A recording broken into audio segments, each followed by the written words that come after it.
Vamos lá então, pessoal. Gustavo Gaiofato no vídeo. Falei, é filme, F. No vídeo, a esquerda brasileira Nessa está semana, acabada. galera, Descobriremos instantes. presta atenção. Nessa semana saiu um vídeo no Twitter com uma declaração de uma personalidade muito importante do cenário econômico brasileiro e que aparentemente tem muita voz de decisão na forma de como o governo tem conduzido a sua política econômica. Em mais um evento do BTG Pactual, o banco do Paulo Guedes e o banco que está sendo o principal beneficiado pelos processos de privatização e de destruição completa do serviço público do Estado brasileiro, houve uma fala de uma das suas lideranças, um tal de André Esteves, né, que é o cara que é representante do BTG Pactual, e ele diz coisas muito interessantes. E eu queria hoje assistir esse vídeo com vocês e depois ler uma matéria para poder conversar um pouco a respeito da morte da esquerda brasileira. Vamos ver. Morreu. Acabou. Acabaram. Vocês estão prontos? Estamos prontos. Claro que não, né? Ninguém nunca tá pronto pra esse tipo de groselha. Vamos lá. Vamos assistir. Estavam com saudade de mim? Ah, para de mentir, porra. Vamos assistir. Nós privatizamos 3 das 6 maiores empresas Eita, agora sob minha cara controle ficou do na Estado. fralda. Privatizamos esse ano a Sabesp, que é a maior empresa de saneamento do Brasil.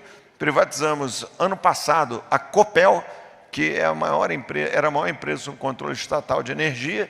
E no ano anterior privatizamos a Eletrobras, coisa que há 10 anos atrás a maioria de nós aqui acharia impossível de acontecer. E para lembrar, privatizamos a Eletrobras 3 meses antes da eleição. E nós tivemos o privilégio de ser o coordenador das 3 privatizações, da Sabesp, da Copel e da Eletrobras, porque é um enorme privilégio, uma enorme responsabilidade para... Não, é bom porque o próprio cara reconhece, né? Essa fala aí é nojenta, mano. Na moral, mano. Se o país fosse sério aqui, algumas coisas estariam em chamas depois dessa fala aí. Privilégio que é fazer parte desse destacamento.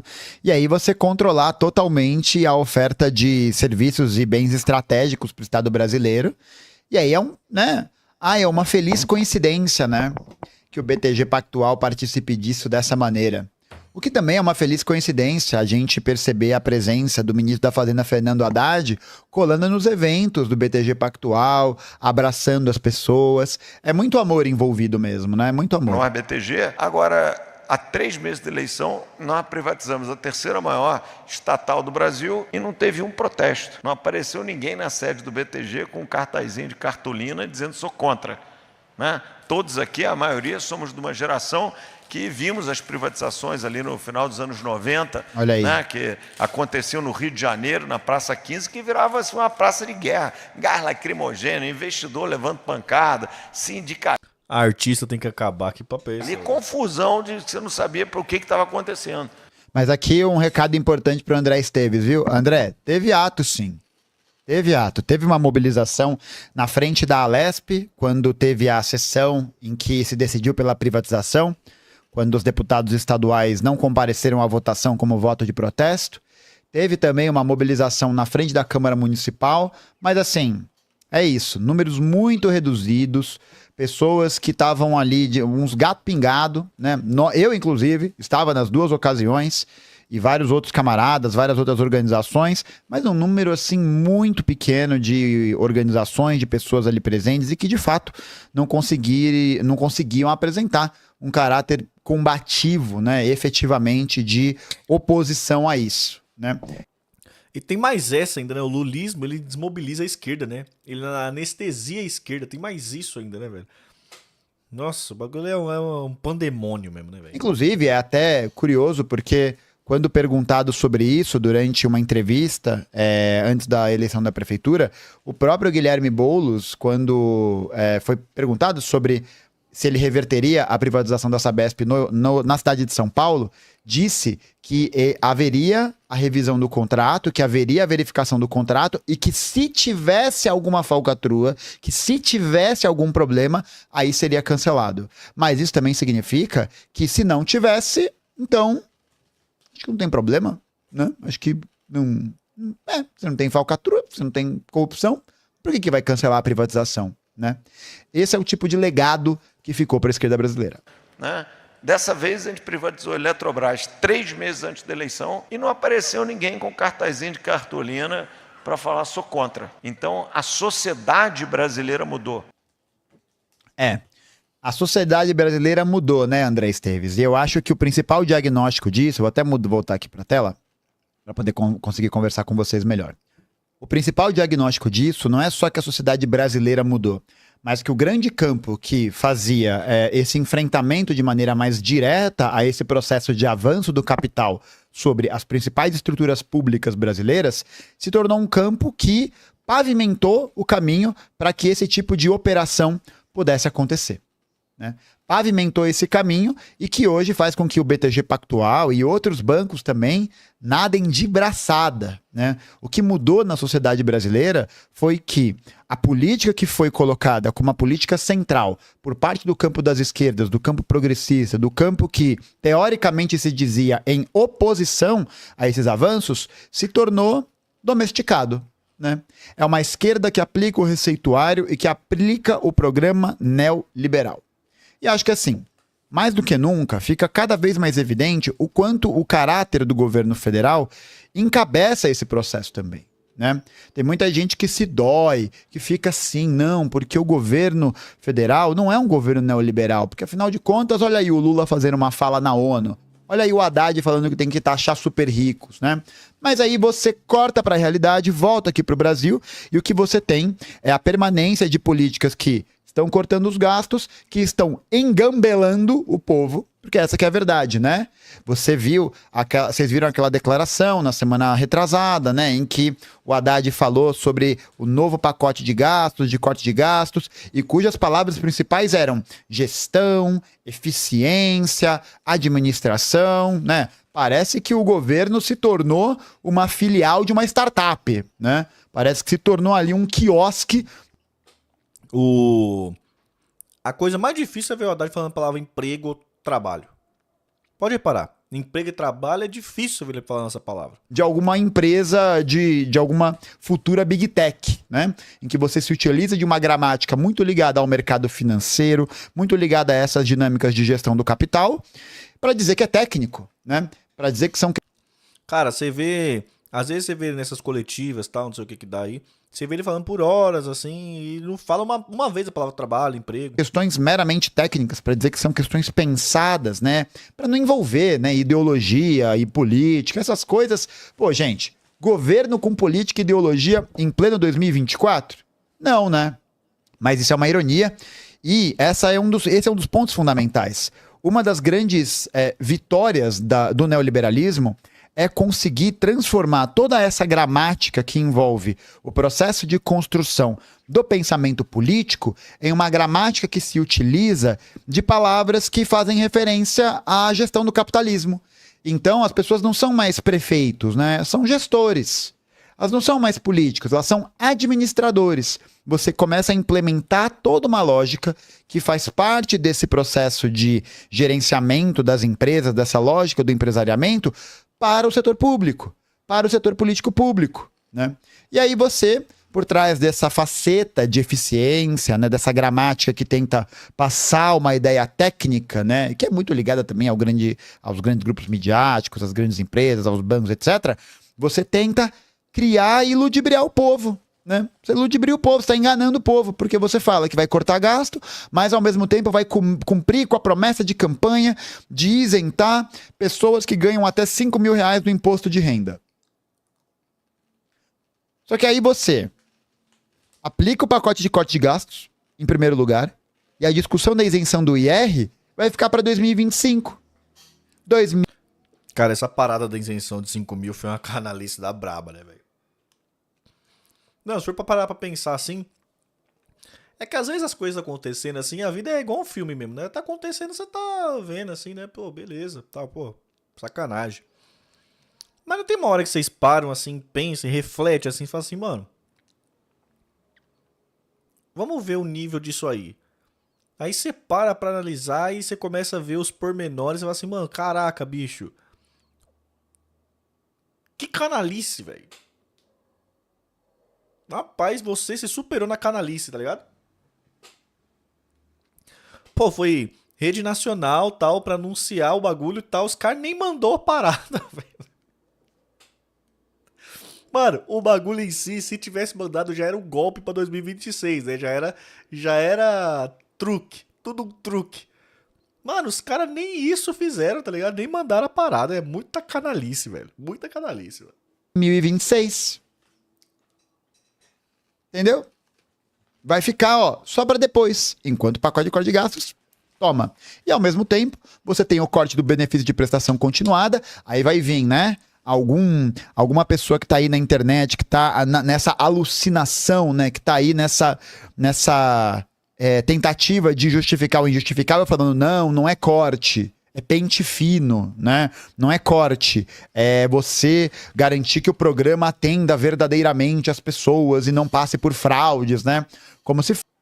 Roncaglia falando que tem máfia da liminar do BPC.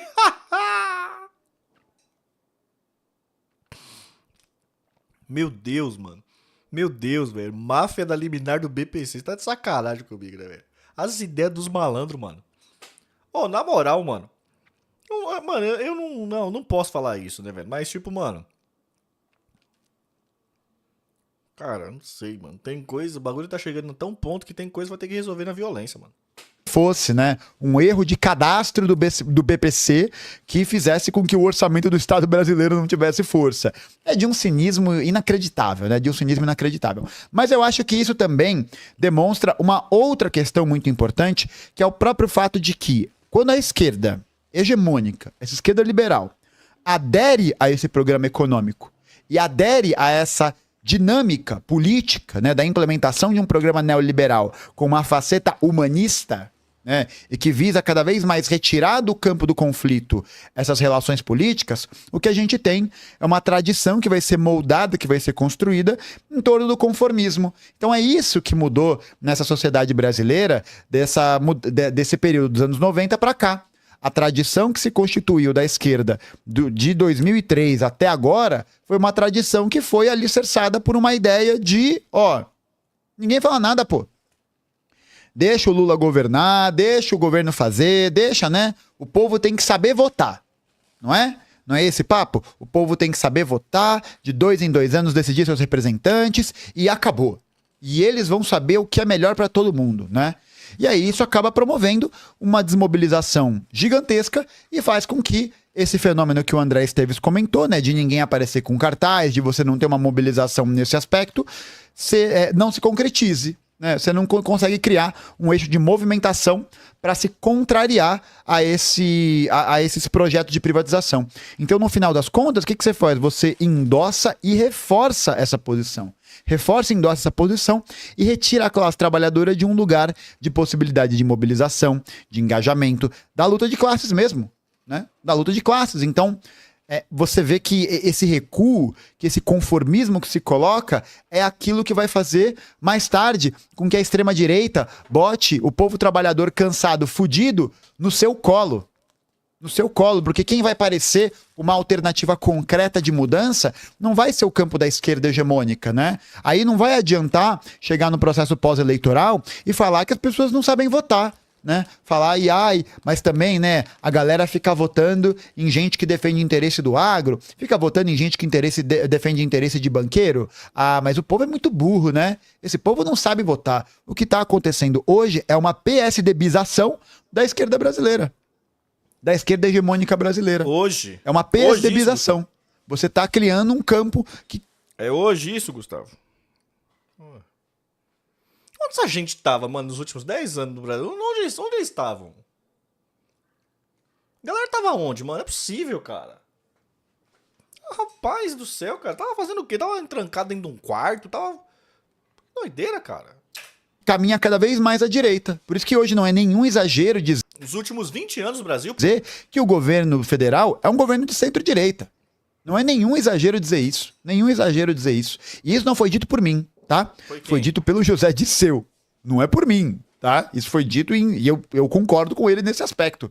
É um governo que apresenta suas pautas, seus interesses, muito mais alinhados com os interesses do mercado financeiro, com os interesses da grande burguesia brasileira e internacional, do que de fato com a proposição de um projeto político que vise emancipar ou que vise criar condições de dignidade para a classe trabalhadora. Aí você vai colocar todos esses programas terríveis, né, de corte do BCC, de privatização e o escambau, e aí você fala, não, veja bem, né? Veja bem, tem que arrumar a casa. Daqui a pouco vão falar que tem que fazer o bolo crescer. Daqui a pouco vão reeditar o Antônio Delfim Neto. Né? Mas junto a essa questão, eu queria também mostrar uma outra coisa para vocês, e é um texto que eu li há algumas semanas atrás, uma matéria, na verdade, e que eu acho que ela sintetiza muito. Mano, o bagulho tá tão feio que eu não vou mentir não, viu? Vou mentir não, viu? Mano... Se me colocasse na mesa aí, mano, tipo assim, mano, troca isso que tá aí pra um Delfim Neto, bolo crescer, coisa e tal, tô dentro, velho, pode trocar, velho. Muito bem essa questão e que mostra, né, que as pessoas não vão trocar o certo. Gustavo Tapar? O que aconteceu, Gustavo? E antes de 2002? Era bom? Que análise é essa, gente? Vamos superar e ver o problema de verdade. Entendi não, Gustavo.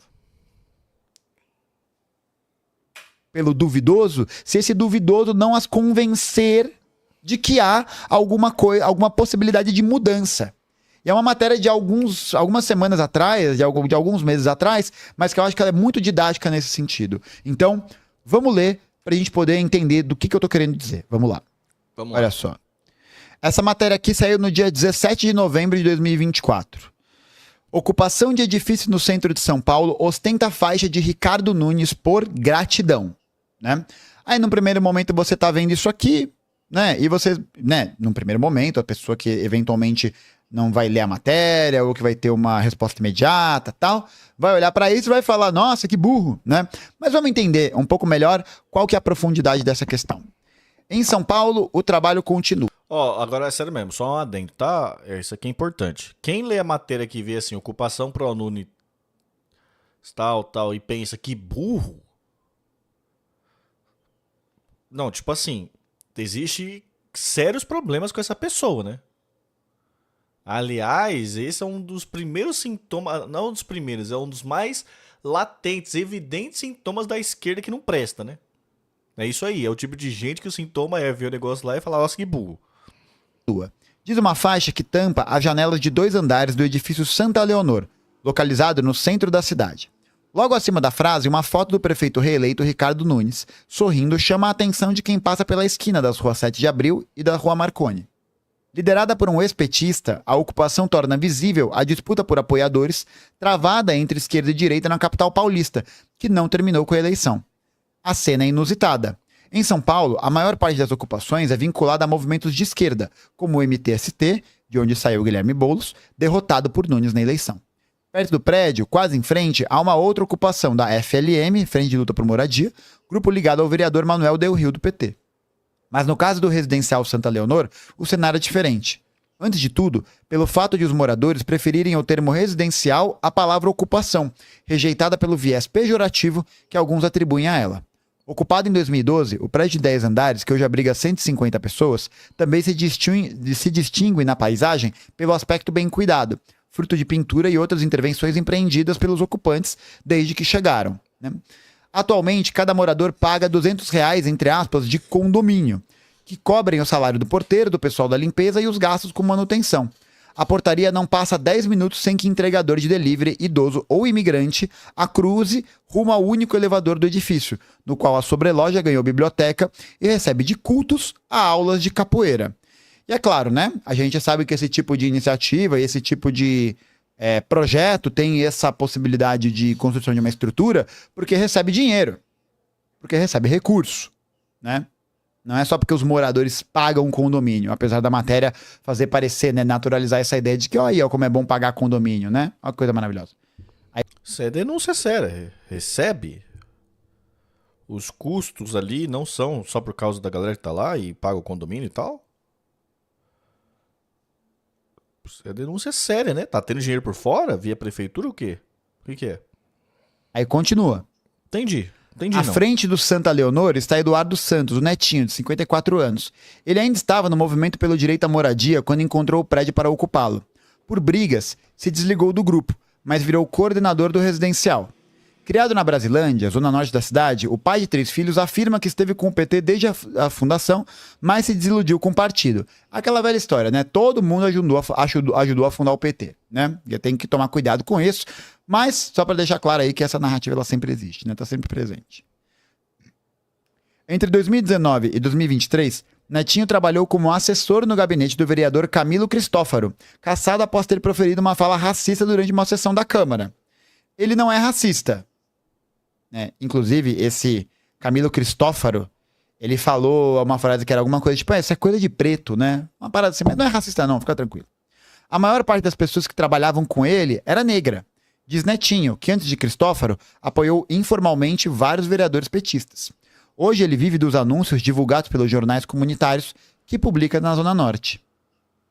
Segundo ele, a insatisfação com o PT não surgiu do nada. Primeiro foi a surpresa de ter Geraldo Alckmin, PSB, como vice de Lula em 2022. Ele arrebentava a gente na borracha a vida toda, afirma Netinho, numa referência ao período em que o ex-tucano governou o estado. Seu carinho se limita à Dona Lu, então primeira-dama. Depois, o choque de ver Marta Suplicy, do PT, que apoiou o impeachment de Dilma Rousseff, também do PT em 2016, no palanque petista. Isso confunde a cabeça do eleitor, afirma. Além disso, Netinho diz que a mudança passa pela boa impressão em relação aos postos de saúde, títulos de regularização fundiária e obras de contenção de rios entregues por Nunes, especialmente na periferia. Não troco o certo pelo duvidoso. Não queria pirraçar ninguém, mas senti que ele merecia ter outra oportunidade. Sobre Boulos, Netinho criticou a postura mais agressiva do candidato do PSOL no segundo turno. Ser educado e professor não é a mesma coisa que respeitar as pessoas, diz Netinho sobre Boulos. Na sua opinião, Boulos agiu com desrespeito em relação a Nunes. A faixa foi estendida na fachada do prédio após a eleição. É um agradecimento pelo que o Nunes fez pelos movimentos sociais, explica Netinho. No caso do Santa Leonor, o agradecimento é pelo processo de retrofit iniciado 7 meses atrás pela Secretaria Municipal de Habitação, que permitirá que cada unidade tenha um banheiro, já que o prédio era comercial e funciona hoje com sanitários coletivos. No caso de outros grupos, Netinho cita o acesso à moradia por meio de programas como Pode Entrar no Centro e outras regiões. Então aqui, só para a gente poder fazer uma pausa rápida, já começa a mostrar um caráter muito interessante para a gente... Interessante essa matéria aí. Bem interessante, mano. Analisar, né?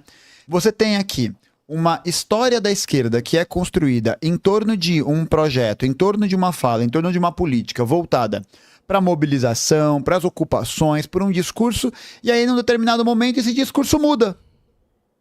Aí num determinado momento essa forma de militância, essa forma de, enfim, de colocação das questões políticas, ela se altera.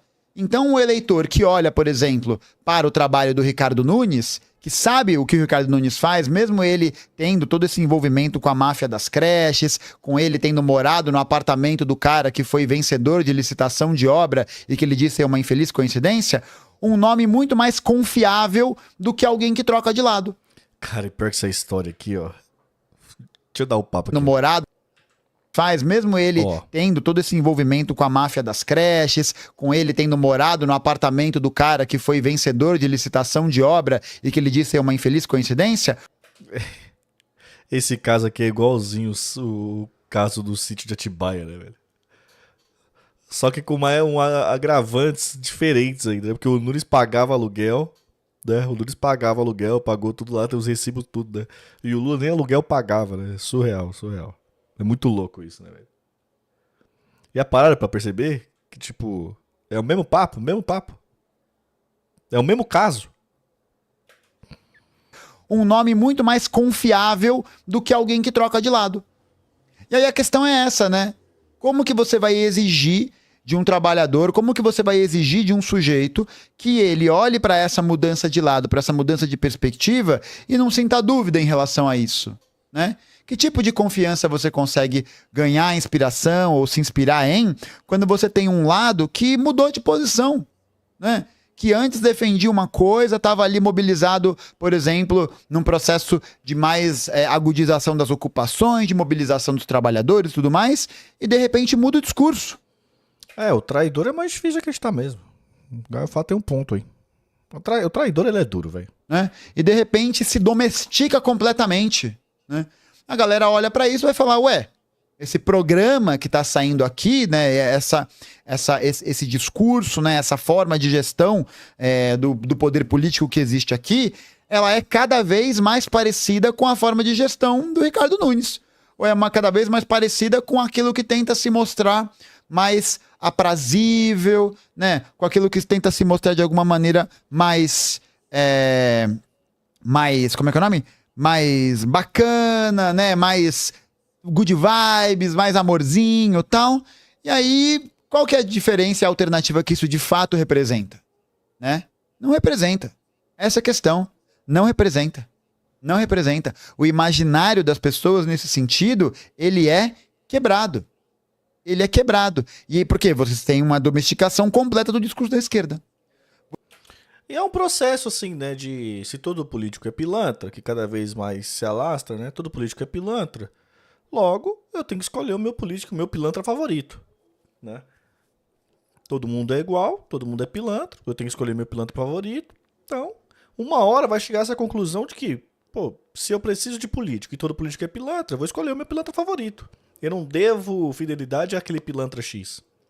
Você tem uma domesticação completa desse tipo de perspectiva, né? Vamos continuar. Vira uma relação promíscua. Além daqui o texto. Ele garante que não constrangeu ninguém a votar no prefeito e, diante do moçambicano Domingos, que lhe informou ter acabado de tirar o título eleitoral na última terça-feira, fez questão de reforçar esse ponto. Agora você é livre para votar em quem quiser. Porém, entre os moradores do residencial, o apoio de Netinho pesou, claro, né? Na quinta, um morador que preferiu não se identificar disse que confia em Netinho, sempre vota em quem ele indica e que até ia votar em Boulos, mas diante do amigo em campanha, trocou para Nunes. No mesmo dia, o malinês Brahim informou viver há 2 anos no Santa Leonor, ter votado em Nunes no primeiro e no segundo turno e espera que ele faça um bom governo. Tanto Domingos quanto Brahim são naturalizados brasileiros. Netinho e seus vizinhos não são os únicos que pensam assim. Em entrevista após a eleição ao site Intercept, Gilmar Tato disse que o partido deveria ter apoiado Nunes e não Boulos na disputa. Isso aí eu também acho do PDT. O PDT deveria ter apoiado Nunes e não Boulos. Mesmo Isso aí eu afirmo com todas as letras. outros nomes da legenda, como José Dirceu, já admitiram que o atual governo é de centro-direita por exigência do momento histórico e político. Gente, olha isso. Como que você quer combater a ascensão do pensamento liberal, do programa tradicional da classe dominante brasileira, se o partido que tem essa hegemonia está pensando na política a partir desse ponto? A diferença, Gaio Fato, na prática mesmo, isso aqui é real. A diferença do Nunes pro Boulos é só moral. É só moral. Não é na prática a mesma coisa. O que importa? É ter o poder. O que importa? É estar sob o controle da prefeitura. Pega mal pra um cara que se diz de esquerda apoiar o Nunes, entendeu? Aí não pega, como pega meio mal, é melhor apoiar o Boulos criticamente, né? Dar o apoio crítico ao Boulos, que aí pelo menos fica bem com a patotinha e coisa e tal. Então é só uma questão moral, entendeu? De um órgão, de uma instituição. Qual que é a diferença? Essa diferença vai ficando cada vez mais tênue, né? Mais nebulosa, né? É a desistência do combate. É a perda do combate. É a confirmação de uma tradição conformista. É a confirmação de uma tradição que desmobiliza a classe trabalhadora e que produz uma bizarrice como essa. Na prática, o que casos como o do residencial Santa Leonor demonstram é que parte dos movimentos sociais pode estar começando a reconsiderar o apoio certo à esquerda por entenderem que não recebem o devido reconhecimento quando a vitória é alcançada por candidatos progressistas. E tem um efeito contrário também. Tem um efeito contrário, que isso é o mais maluco de todos. Pro Nunes ter um apoio de um setor que historicamente é de esquerda, não apoia ele, para ele ter esse apoio é desmoralizante para o adversário dele. Então isso tende a ter um peso maior na base dele. Então ele vai pensar 2 vezes antes de desagradar, ele vai preservar a linha de comunicação com esses movimentos, ele vai sempre ouvir, porque aquilo para ele é muito mais valioso do que para a esquerda. Olha que loucura, entendeu? Então, ao mesmo tempo que você aqui, nós, não nos sentimos representados, nos sentimos traídos pela dita esquerda, ao mesmo tempo que a gente vai negociar com a centro-direita, a gente se sente valorizado. O nosso poder de influenciar um governo de centro-direita é muito maior do que de influenciar um governo de esquerda. Olha que insano isso, cara. Isso é insano demais, tá ligado? Então é por isso que o movimento deveria ser, nessas conjunturas, deveria ser esse, né? Questionado sobre a convivência com os antigos amigos de esquerda, Netinho nega dores de cabeça. Nós pisamos barro juntos e nos respeitamos. Para ele, Bolsonaro é um fruto da nossa falta de opção na política. Já sobre os... Aqui em Diadema aconteceu a mesma coisa. Era o PT, que era o atual prefeito, contra um candidato do MDB. O prefeito é o Felipe, era, né, no ano passado, Felipe, do PT, e o candidato da oposição era o Taca, do MDB. Né? Aí aqui tem um movimento artístico, tal, o pessoal sempre muito articulado, todo mundo junto, tem representante, se reúne, tem uns coletivos, tudo direitinho.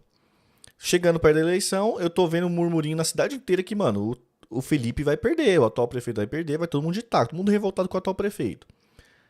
Só que na questão cultural, na questão artística cultural aqui da cidade, o prefeito era bom, né? Eu sou antipetista, coisa do tipo, mas o prefeito aqui do PT era bom nessa parte cultural. E eu tô vendo os artistas lá, ninguém com a bandeira do Felipe, do cara do PT, ninguém com a fotinho, ninguém fazendo militância na internet, todo mundo calado, né? E o MDB ia ganhar. Um dia eu mandei mensagem no grupo, falei, pessoal, e aí? Vai votar no Felipe? Já sentaram pra negociar com o Felipe, com o cara do PT, ou não? Não, o negócio tá feio com isso e tal. Então, aí eu perguntei, então por que você não vai negociar com... Então, ninguém vai conversar com o Taca? Porque ele vai ganhar. Ele vai ganhar, ninguém foi lá conversar com o Taca ainda? Porque, pra ele, se você chegar lá, classe artística que sempre estava, que o PT dá atenção, que o PT, pô, é um bom governo aqui, foi uma boa gestão, coisa do tipo, fazia show direto, colocava os artistas de rua, veio com a Lei Aldir Blanc, coisa e tal, distribuiu dinheiro, sempre tinha reunião, contato com o cara. Se você chegar, mas você não tá contente com aquela gestão, se você chegar como cidadão de uma forma geral, né? Pra classe artística chegar, que tava com o PT, ele ia sentar com o Taca e apoiar o adversário do prefeito, isso pro prefeito é desmoralizante, cara. Sabe? Então isso pro cara do MDB tem muito valor. Então senta pro cara pra negociar. Aí esse Taca, ele tinha um discurso que era assim, menos show e mais hospital na cidade. Porque tinha muito show e o hospital largado. Senta com o cara e fala, meu, mais hospital, beleza, vamos apoiar você, mas para com esse negócio de menos shows. Tem que ter show, tem que ter trabalho pra todo mundo, coisa e tal, tem que ter os dois. Para com esse papo, coloca suas indicações, a gente não gostou disso, de outra gestão, tem como melhorar, isso aqui, a gente gostou, mantém. Senta pra negociar, o cara vai dar muito valor pra vocês, pra nós no caso, né? Vai dar muito valor, porque aquilo pra ele é muito valoroso. Ele ter aquilo num período eleitoral é desmoralizante pro prefeito atual, pro adversário dele. A resposta que eu recebi é, tem alguém aqui sugerindo negociar com um fascista? Falei, bicho, você não é artista, você não tá aqui pelos interesses do artista, nem pelos interesses da esquerda. Você tá aqui pra defender o PT. Você é petista. Os 4 anos que o prefeito tem pela frente, Netinho alterna entre a vigilância e o otimismo. Tem que cobrar, porque não vai ser fácil. Nunca foi. Não é porque ele ganhou ou deixou a situação como está hoje que a gente tem que cruzar os braços e dizer que tá tudo certo. Mas se os conselhos municipais de habitação, nos quais movimentos por moradia repassam suas demandas a prefeituras, continuarem enviando propostas, ele vai atender, porque viu que deu certo. Acredita. E olha que muitos desses conselhos foram criados pelo PT, hein? Provoca.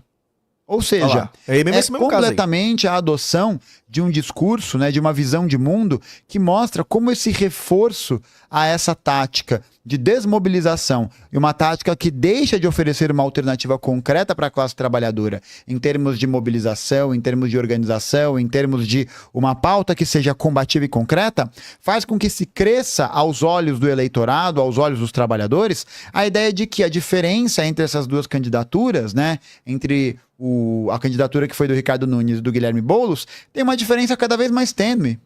Mas é mesmo, Gafato. Infelizmente é. Lula não, Boulos e Nunes são iguais? Não. São muito diferentes? Não. Não é. Não é muito diferente, não. Tem uma diferença Felizmente. cada vez mais, assim, nebulosa, cada vez mais indiferenciável. E é aquela coisa, se você tá nessa onda, né, e você não tem uma proposta combativa, você não faz essa disputa pela construção de uma hegemonia que vise dar esses instrumentos de autonomia, de organização, de independência para a classe trabalhadora, o que você acaba produzindo é um verdadeiro tanto faz, né? Total. E convicções das ideias, né? Pô, eu vou lá com a minha ideia, eu vou perder, mas vai perder eu e a ideia. E se eu ganhar, vai ganhar eu e a ideia. Vai lá com a sua ideia, com a sua proposta, com a sua visão de mundo, vai lá você. Entendeu? E é isso, meu filho. Ganhar ou perder faz parte. Fazer o quê? Tá na confusão, é isso. Mas se perder, vai perder eu e minha ideia. E se eu ganhar, vai ganhar eu e minha ideia também. Né? Eu vou lá e vou deixar claro o que eu sou diferente desse fulano, o que eu sou diferente daquele fulano, o que eu sou diferente daquele outro fulano lá. E aí vocês escolhem o que é o melhor. Um verdadeiro tanto faz e que nem todos os setores da sociedade vão conseguir enxergar alguma diferença substancial e verdadeira, né? E acho que, assim, os dados do número eleitoral do Boulos expressam muito bem isso, né? Com 11 vezes mais orçamento que em 2020, ele conseguiu 0,03% de votos a mais. Ou seja, não mudou nada. Não mudou nada. Rebaixou o discurso, rebaixou o programa político, rebaixou tudo. Rebaixou tudo. E aí, espera-se que alguma coisa de diferente aconteça. Gente, sinto muito. Sinto muito. Quem fica olhando pra isso, esperando que algo de diferente aconteça, tá em Nárnia, pô. Tá em Nárnia. E aí é como se isso não tivesse acontecido, né? Não tem mobilização, não tem articulação, não tem nada. Você vai ter o trabalho de 2 em 2 anos, que vai se configurar nessa ideia de vota, né? Participe do processo democrático, burguês, blá, blá, blá, blá, blá, e você tira de campo totalmente as outras formas de organização e de mobilização que de fato dão autonomia e independência para a classe trabalhadora. E aí no lugar vem o quê? Vem a ideia de que você não troca o certo pelo duvidoso. Não troca. Pô. Porque no final das contas, é o que é colocado ali, né? Nessa entrevista. Pô, o Alckmin é o responsável pelo Pinheirinho. O Alckmin é Na conjuntura ali, o mano tá certo. É isso que é o pior de tudo. O mano tá certo. responsável por esses processos que foram devastadores para a classe trabalhadora brasileira. E ele tá defendendo os interesses do dele. É isso que é pior. É isso que é o mais certo ainda dele. Ele é o representante dos dele e ele tá defendendo o melhor pra eles. E é aquilo lá mesmo. Eu vou ficar com certo aqui. Tem interlocução com o governo tá lá comigo, coisa do tipo, a prefeitura, a gente tá do meu lado, coisa e tal. Vou colocar um cara que não tem compromisso nenhum comigo, já mostrou várias vezes que não tem nenhum compromisso comigo. Pelo Pinheirinho. Se o cara não tem compromisso com a ideia dele, bicho, vai ter compromisso comigo. O cara não tem compromisso com a ideia dele, pô. Né? Pela questão dos secundaristas em 2015, pelo processo que vai encontrar várias falcatruas na expansão do metrô em São Paulo, pela professor de estado de São Paulo, olha pra gestão do Alckmin e vai falar o quê? E aí, de repente, ele se tornou um amigo da classe trabalhadora. E aí, de repente, você não tem nenhum tipo de programa combativo e é só uma grande frente ampla, uma grande aliança, uma grande união em torno do quê? Em torno de sei lá o quê, né? Porque o programa político que... Tamir Felipe, uma pergunta, na sua opinião, a caça às bruxas do fascismo em todos os cantos já começou a trazer prejuízos no fazer política? Na sua opinião e análise? Sim, pra caramba, velho.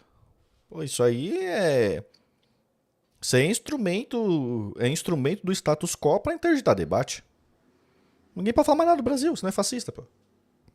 Ninguém pode falar mais nada, mano. Pô, o governo tá ruim. A inflação tá ruim, mano. Tô indo no mercado, tá ruim. Tá a inflação pegando. O fascismo volta. Mas quem tem que falar de fascismo, bicho? Tô falando que a porra do bagulho tá ruim, tem que melhorar isso aí. Ninguém citou fascismo na conversa. Se reclamar, o fascismo volta. Virou isso. É a medida que o status quo arrumou pra interditar o debate. Ninguém vai mais discutir nada sério no país, agora vão ficar discutindo fascismo, né? Que, sinceramente, se a gente for a fundo nesse papo de fascismo, de nazismo, de comunismo, isso é uma insanidade, isso é uma conversa de... Nossa, sério mesmo, cara. Não vou nem falar o que é aqui, não, senão vou ser cancelado, mas é uma conversa totalmente desconectada com a realidade brasileira, não tem nada a ver com o povo brasileirinho, né? Caracterizou esse Nada a ver com avanço nada. da burguesia sobre os trabalhadores com maior afinco, com maior intensidade a partir de 2016, é o mesmo programa que está sendo aplicado agora. Como se o Brasil tivesse alguma... Como se o Brasil tivesse alguma... Como se houvesse condições, algum tipo de condição no Brasil para criar algum tipo de movimento nazista. Tipo, meu Deus. Meu Deus, que loucura, né, velho? Tipo, É o mesmo programa, é a mesma coisa. você elenca, assim, problemas do brasileirinho. Aí você vai criar uma ordem de prioridades no problema do brasileirinho, assim. Aí imagina uma lista, assim, né?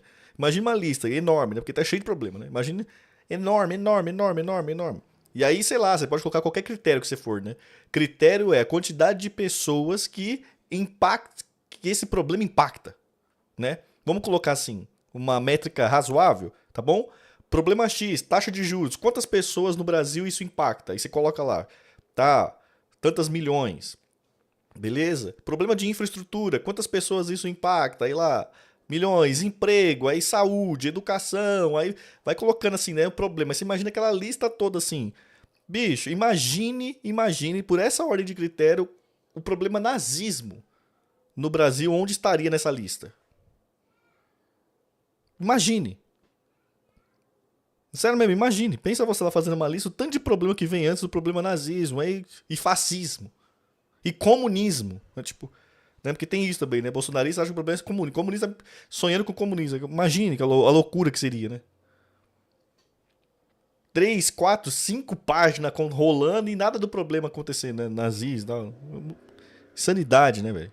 Que está colocando limite de restrição a gastos públicos, que está expandindo a privatização de várias estruturas públicas, que não revogou a reforma trabalhista, que não revogou a... Não, os caras vivem num país que a taxa de homicídio é 40 e poucos mil. 60 mil homicídios no ano, coisa e tal. 60 mil. Tem noção disso? 60 mil. Sei lá, é 2 jogos do Corinthians cheio, assim, ó. O estádio cheio uma vez, aí morre todo mundo. Outro dia, enche de novo, morre de novo. Tipo, preocupado com o nazismo. reforma da Previdência e que não está atuando de maneira a conferir para a classe trabalhadora alguma Resumindo, né? Nunca foi e nunca será problema no Brasil o nazismo. Né? Tipo, nunca. alternativa concreta para o seu processo de organização. Aí depois chega daqui a 2 anos e fala que a galera não sabe votar. Nem como muito menos comunismo, né? Não, é muito menos comunismo. Ou se silencia sobre o debate, né? Aí você tenta pautar alguma outra coisa, né? E sempre na dinâmica do rebaixamento do discurso. Então você vai ver, por exemplo, a defesa de que tem que acabar os super salários, né, dos funcionários públicos. E tem que acabar super salário? Tem que acabar super salário. A gente sabe que principalmente a galera do judiciário, juízes, promotores, procuradores, essa galera ganha dinheiro pra caralho, é penduricalho, é um monte de parada. Caio Fato tá mais consciente, tá mesmo. Tá mesmo. A gente sabe que isso é uma PCBR tem feito bem distorção gigantesca. Mas quando você cria esse discurso separado de uma realidade, de uma crítica à economia política, também no campo, por exemplo, da crítica ao arcabouço fiscal, às privatizações, etc, etc, etc, fica parecendo o quê? Fica parecendo que você está defendendo só o corte de funcionalismo público. O que vai sair hegemonicamente, o que vai ser transferido para a população em termos de discurso, vai ser o quê? Olha aí como o setor público chupinha os recursos do Estado. Né? Porque a imprensa não vai fazer nenhuma questão de diferenciar quais funcionários públicos precisam ter corte. Né? Só vai falar que o Estado gasta demais com funcionalismo. Então tem que cortar. E aí a gente sabe quem que vai ser o primeiro a ser cortado. Quem que vai ter o seu salário em primeiro lugar a ser cortado? Vai ser o juiz? Vai ser o magistrado? Não vai, né? A gente sabe que não vai. Vai ter gente cínica que vai afirmar que vai dar certo, que vai dar bom. Igual a isenção do IR de 5 mil reais, que a gente falou ver depois. Esse aí foi Igual a segunda parte da reforma tributária, que a gente falou ver depois, né? É um eterno na volta a gente vê. É um eterno na volta a gente compra. E aí como que você quer que as pessoas confiem num programa político que apresenta isso como alternativa? É duro. Você tem razão, Galfato. Sou obrigado a admitir que você tem razões duras. Razões duras. É, gente. O Valério tá revoltado com o Ciro, amigo. Não tem muito que revoltar com o Ciro, não. O país tá uma porcaria, bicho. O país tá uma porcaria, o negócio não vai. A gente tá numa mazela, mano, já faz